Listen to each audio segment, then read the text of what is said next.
फिर रानो चिड़िया और कौवा उड़ते हैं। वो उड़ते उड़ते दूर निकल जाते हैं। जब वो नदी के ऊपर से गुजरते हैं तो रानो चिड़िया की नज़र नीचे नदी पर पड़ती है। नदी में एक चूंटी डूब रही थी।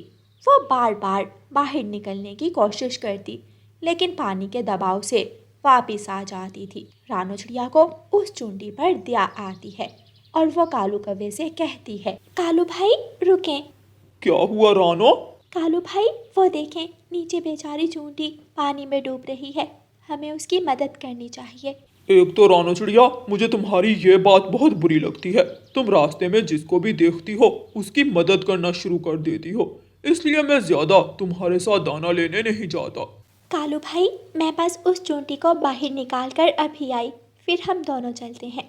नहीं, तुम जाओ उस चूंटी के पास, मैं तो जा रहा हूँ आगे दाना ढूंढने।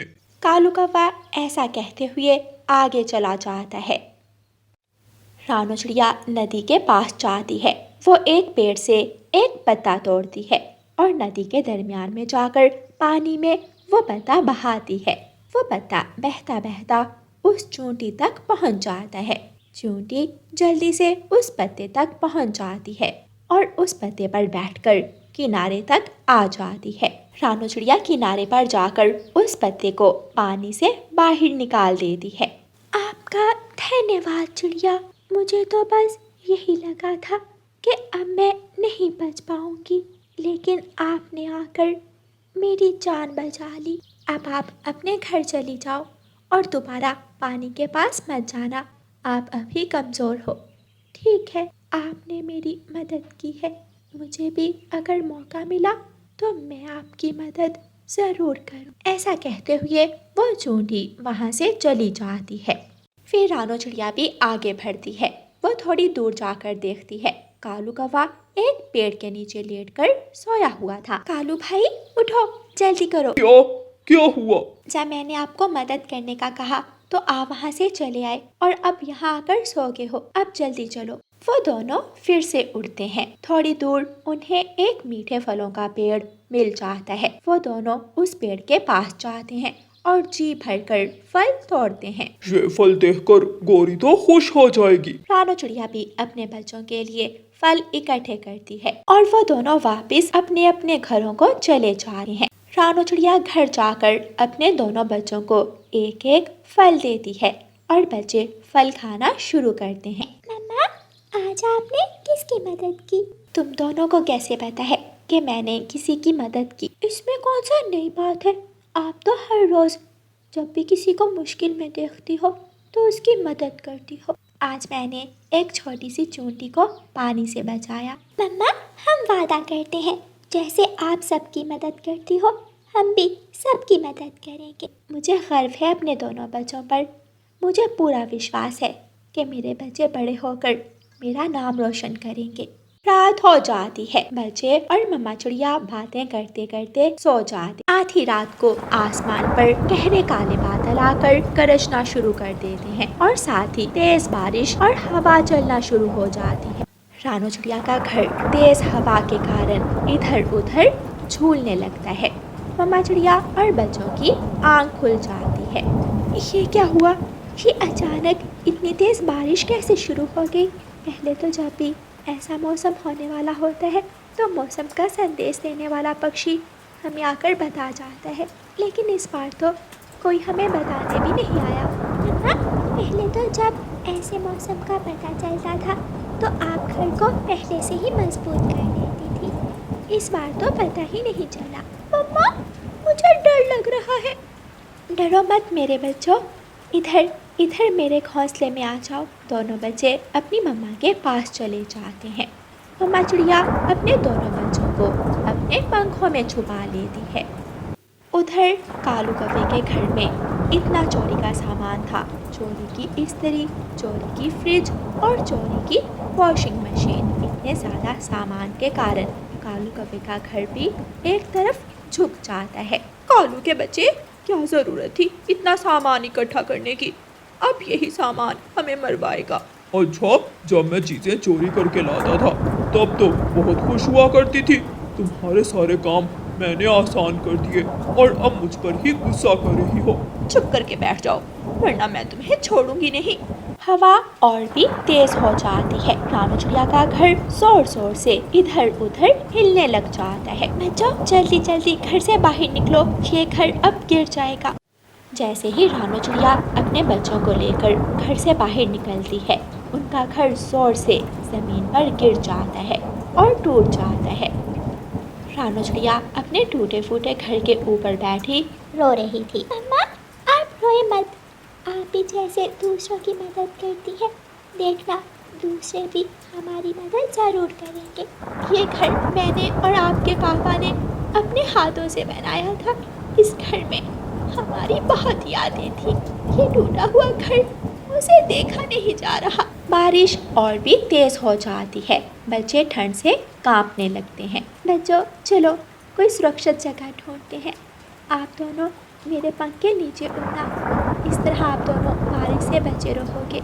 उधर कालू कौवे का घर भी चीजों के बोझ के कारण टूटकर नीचे गिर जाता है और सारी चीजें पानी में बह जाती हैं। घर भी टूट गया, चीजें भी चली गई, अब क्या करेंगे? कालू वो सारी चीजें चोरी की थी, अब उसकी सजा तो भुगतनी ही थी हम दोनों ने। रानू चिड़िया अपने बच्चों को लेकर उड़ते हुए जा रही थी कि उसे नीचे जमीन पर एक मिट्टी का घर नजर आता है। रानू चिड़िया अपने बच्चों को साथ लेकर उस घर के पास जाती है और दरवाजे पर दस्तक देती है। अंदर से वही चूंटी बाहर निकलती है जिसकी चिड़िया ने मदद की थी। दयालु चिड़िया आप तो बारिश में बहुत भीग चुकी है, जल्दी से घर के अंदर आ जाओ। रानू चिड़िया अपने बच्चों को लेकर चूंटी के घर के अंदर चली जाती है। रानू चिड़िया उस चूंटी को सारी बात बताती है। आपको चिंता करने की जरूरत नहीं, आप यहाँ पर जितने देर रहना चाहे रह सकती हैं। मुझे बहुत खुशी होगी और आपका घर ठीक करना भी अब हमारा काम है। मैं अपनी साथी चूंटियों से कहकर आपका टूटा हुआ घर फिर से जोड़ दूंगी। इस तरह वो रात रानू चिड़िया उस चूंटी के घर गुजारती है। चूंटी रानू चिड़िया और उसके बच्चों को खाने के लिए मज़ेदार भोजन और मीठे फल देती है। दूसरी तरफ कालू कौवा और गोरी कौवी जिस घर भी मदद के लिए जाते, कोई भी उनकी मदद ना करता, क्योंकि उन दोनों ने भी कौन कभी किसी की मदद की थी। अगली सुबह बारिश रुक जाती है।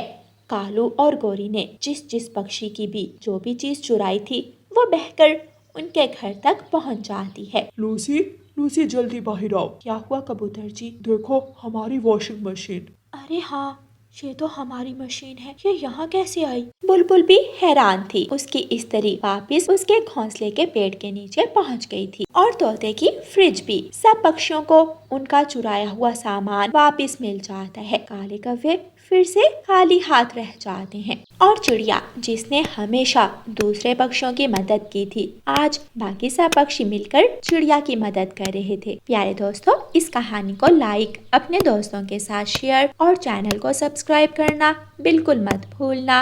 आपका धन्यवाद।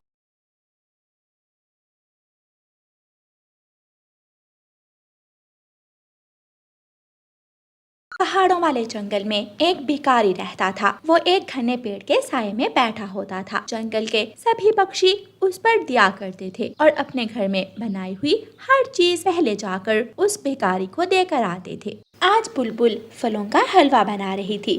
बुलबुला पास बैठा हुआ था। मम्मा और कितनी देर है? बस बेटा, हलवा तो तैयार है, जल्दी से मुझे दे दे, मुझे बहुत भूख लग रही है। पहले ऐसा करो, मैं तुम्हें एक प्याली में हलवा निकाल कर देती हूँ, जाओ जाकर भिखारी बाबा को दे आओ। लेकिन पहले मुझे भूख लग रही है, मैं खाकर दे आऊँगा। नहीं बेटा, बूढ़ों का आशीर्वाद लेते हैं, इस तरह हमारे घर में हमेशा खुशी और रौनक रहेगी। अच्छा ठीक है। बुलबुल एक कटोरी में हलवा डालती है और बुलबुले को दे देती है। बुलबुला वो हलवा भिखारी बाबा को देने चला जाता है। ये ले बाबा जी। जीते रहो बेटे, सदा खुश रहो। बुलबुला हलवा देकर जल्दी से घर आकर खुद भी हलवा खाने लगता है। गौरी अपने घर में कालू को हाथ मार मार कर जगा रही थी। उठ कालू, अब उठ भी जा, घर में दाना नहीं है, आज मैं भूखी नहीं रह सकती, अब उठ भी जा। कहा ना, जाकर किसी से मांग लो कोई खाने की चीज। सब पक्षियों को हमारी काहली का पता है, अब कोई भी हमें कुछ नहीं देता। तुम उठते हो या मैं झाड़ू लाऊं? कालू कौवा जल्दी से उठता है। फिर दोनों पति पत्नी कालू और गौरी दाना ढूंढने चले जाते हैं। वो इधर उधर उड़ते हैं, लेकिन उन्हें कहीं से भी कुछ खाने को नहीं मिलता। थक हार कर वो एक पेड़ पर बैठ जाते हैं। उसी पेड़ के नीचे वो भिखारी बैठा था। वो देखते हैं कि रानू चिड़िया मीठे चावलों की बड़ी सी प्लेट उठाए वहाँ उस भिखारी के पास आती है। कैसी हो चिड़िया रानी बेटी? मैं ठीक हूँ बाबा जी, ये देखें मैं आपके लिए मीठे चावल लाई हूँ, आपको पसंद है ना मेरे हाथों के चावल? हाँ बेटी, तुम्हारे पंखों में बहुत जायका है। तुम सब पक्षी बहुत अच्छे हो जो मेरा इतना ख्याल रखते हो। बाबा जी, ये बस आपका आशीर्वाद ही है जो हमारे जंगल में खुशहाली है। गरीब की मदद करने से ऊपर वाला भी खुश होता है। देखा कालू, इस बुड्ढे के लिए कैसे ये रानू चिड़िया प्लेट भरकर चावलों की ले आई है, और अगर मैं लेने जाऊं तो मुझे कुछ भी ना दे। हाँ, देख रहा हूँ। वो दोनों वहीं बैठे हुए थे कि थोड़ी देर बाद भिखारी बाबा के पास कबूतर आता है। कबूतर भिखारी बाबा को 500 रुपए देता है। बाबा जी, ये कुछ पैसे रख लें। बाबा जी, मेरी बहन की शादी है, मुझे बस आपका आशीर्वाद चाहिए, सब कुछ अच्छे से हो जाए। तुम चिंता ना करो बेटे, तुम्हारी बहन की शादी धूमधाम से होगी। मेरा आशीर्वाद हमेशा तुम्हारे साथ है। कालू और गोरी वो सब कुछ देखते हैं और अपने घर आ जाते हैं। कालू, यहाँ हम पूरा दिन दाने को तरसते हैं और वहाँ वो बुड्ढा बैठे बिठाए कितना कुछ खा जाता है। हाँ गोरी, कभी चावल कभी हलवा और मुफ्त में पैसे भी कमा लेता है, कुछ किए बिना ही। कालू जी, तो फिर क्या आप भी वही सोच रहे हैं जो मैं सोच रही हूँ? हाँ गोरी, ये भिखारी वाला काम तो ठीक है, मुफ्त में पैसे भी कमाएंगे और भोजन भी खाएंगे। बस मुझे एक सफेद बालों वाली विग और मूंछों की जरूरत है, फिर मैं पक्के वाला भिखारी लगूंगा। तो फिर कालू जी जल्दी से जाओ और बाजार से सारा सामान ले आओ ताकि कल से हम अपना काम शुरू करें। कालू कौवा बाजार चला जाता है और एक दुकान से सफेद बालों वाली विग और मूंछ लेता है। घर जाकर कालू कौवा नकली बाल और मूंछें लगा लेता है। कालू जी, तुम तो सच में भिखारी लग रहे हो, अब तो कल खूब मजे उड़ाएंगे। अगले दिन कालू कौवा वो सफेद मूंछ और बाल लगाता है और पेड़ के नीचे जाकर बैठ जाता है। तोता एक कटोरे में मकई के दाने उठाए जा रहा था। वो कालू कौवे को देखता है और वहाँ आता है। क्या आप यहाँ पर नए आए हो बाबा जी? हाँ बेटा, मैं बहुत दूर पर्वत से आया हूँ, अब यहाँ ठहरने का सोचा है। वहाँ तो सब पक्षी मेरी खूब मदद करते थे, मुझे अच्छा भोजन खाने को देते थे, लेकिन यहाँ मुझे अभी तक कोई ऐसा पक्षी नहीं मिला जो मुझ गरीब की मदद करे।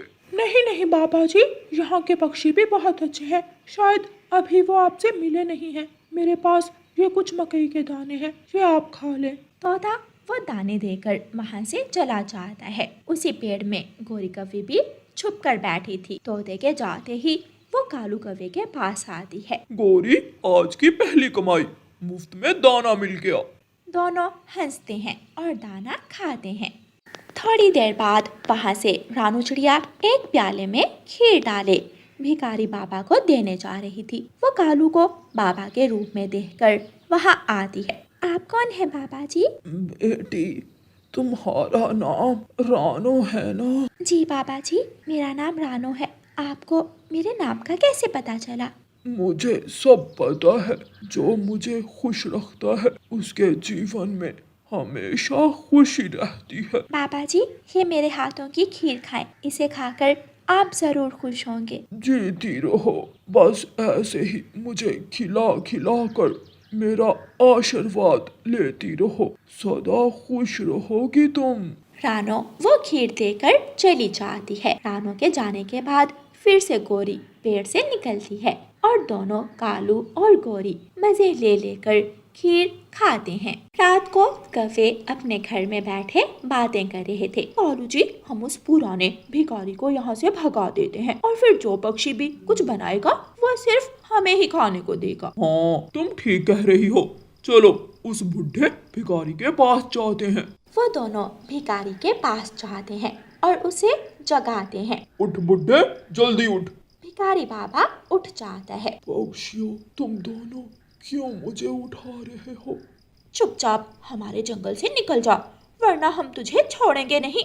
लेकिन मैं तो किसी को कुछ नहीं कहता, मुझे क्यों निकाल रहे हो? ये हमारा जंगल है, हमारी मर्जी, हम जिसको रखें और जिसको निकालें। तू यहाँ से अभी निकल जा। रात के समय मैं कहाँ जाऊँगा? सुबह का इंतजार करने दो मुझे, मैं सुबह होते ही चला जाऊँगा। तू अभी इसी समय यहाँ से जाएगा, निकल, वरना मैं डंडा ले आऊंगी।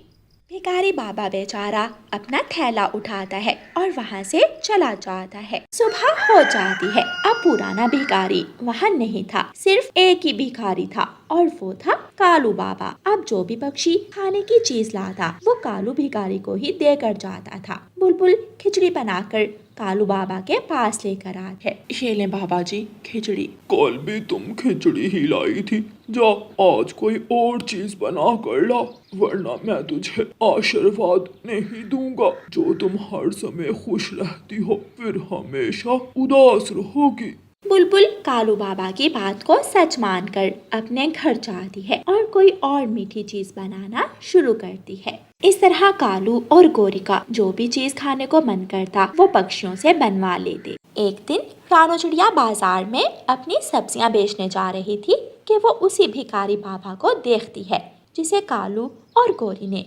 धक्के देकर भगा दिया था। बाबा जी, आप यहाँ क्या कर रहे हैं? आप तो बिना कुछ बताए हमारे जंगल से चले गए। बेटी चिड़िया, रात को दो पक्षी मेरे पास आए थे, उन्होंने मुझे डरा डरा कर वहाँ से भगा दिया। हमारे जंगल में तो ऐसे कोई नहीं डरा था। कौन आया था आपके पास? बेटी, कौवों की जोड़ी थी, दोनों ने मुझे धक्के देकर भगा दिया। अच्छा, मैं जाकर पूछती हूँ उनसे, उन्होंने ऐसा आपके साथ क्यों किया। रानो चिड़िया कौवों के घर की तरफ जाती है। कालू जी, आज तो मजा ही आ गया, एक ही दिन में बिरयानी, कोरमा, खीर सब कुछ खा लिया। गोरी, वो बेवकूफ पक्षी मेरी हर बात मान जाते हैं। कालू जी, कल रानो चिड़िया से तुम चिकन कढ़ाई बनवाना, रानो चिकन कढ़ाई बहुत मजे की बनाती है। हाँ हाँ गोरी, कल चिकन कढ़ाई ही खाएंगे। बाहर दरवाजे के पास खड़ी रानो चिड़िया सारी बातें सुन लेती है। अच्छा, तो ये बात है, ये दोनों मिलकर हमें पागल बना रहे हैं, इनको तो कल हम अच्छा सबक सिखाएंगे। रानो चिड़िया सब पक्षियों को इकट्ठा करती है, उन्हें कालू और गोरी की सच्चाई बताती है। अगले दिन सब पक्षी अपने पीछे एक एक जूता छुपाए कालू बाबा के पास जाते हैं। गोरी भी पास ही बैठी थी। रानो, आज तुम क्या लाई हो बाबा जी के लिए? आज क्या खिलाओगे मुझे? बाबा जी, आज हम सब आपको एक बहुत मजेदार चीज खिलाएंगे और आप वो बहुत मजे से खाएंगे। अच्छा, जल्दी बताओ, क्या खाऊंगा मैं? जूते, जूते खाओगे तुम आज, जूते। ऐसे कहते हुए सब पक्षी कालू और गोरी को जूते मारना शुरू करते हैं। कालू और गोरी, तुम्हें क्या लगा हमें सच नहीं पता लगेगा? हमें माफ कर दो, हम दोबारा ऐसा कुछ नहीं करेंगे। तुम दोनों ने भिखारी बाबा को जंगल से निकाल दिया, अब तुम दोनों भी यहाँ नहीं रहोगे। सब पक्षी मार मार कर कालू और गोरी को अपने जंगल से भगा देते हैं। प्यारे दोस्तों, इस कहानी को लाइक, अपने दोस्तों के साथ शेयर और चैनल को सब्सक्राइब करना बिल्कुल मत भूलना। आपका धन्यवाद। प्यारे दोस्तों, इस कहानी के पिछले भाग में आपने देखा कि कैसे गोरी और जग्गू गुड़िया की मदद नहीं करते और उसे अपने घर से निकाल देते हैं। फिर गुड़िया किसान की पत्नी के घर जाकर अपने पेपर की तैयारी करती है। गुड़िया के बहुत अच्छे एग्जाम्स होते हैं और वो पूरे जंगल में पहली पोजीशन है और गुड़िया जंगल की वकील बन जाती है। उसी जंगल में दो उल्लू सेठ तोते का कत्ल करते हैं और चाकू जग्गू के पास रख देते हैं और खून जग्गू के पंखों पर लगाकर खुद वहाँ से भाग जाते हैं। अब देखिए आगे का भाग। तोते का नौकर तोते के लिए खाना लेकर जाता है, लेकिन तोता तो अपने कमरे में जमीन पर गिरा पड़ा था। का नौकर तोते को उठाता है, लेकिन तोता नहीं उठता, वो शोर मचा देता है। ऐसे सबको पता चल जाता है कि सेठ तोते का कत्ल हो गया है। पुलिस भी पहुंच जाती है। ये कत्ल कैसे हुआ हमें नहीं पता। हम तो रात को अपने घर चले गए थे। आज मैंने सुबह तोते सेठ का नाश्ता तैयार किया और इनके कमरे में देने आया तो वो इस हालत में मिले। पुलिस अपनी इन्वेस्टिगेशन शुरू करती है।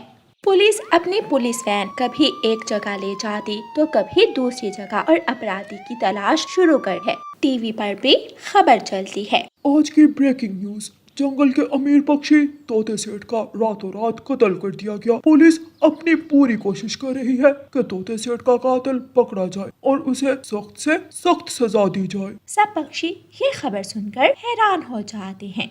पेड़ के नीचे जग्गू कौवा सब खबरों से बेखबर होकर अभी तक सो रहा था।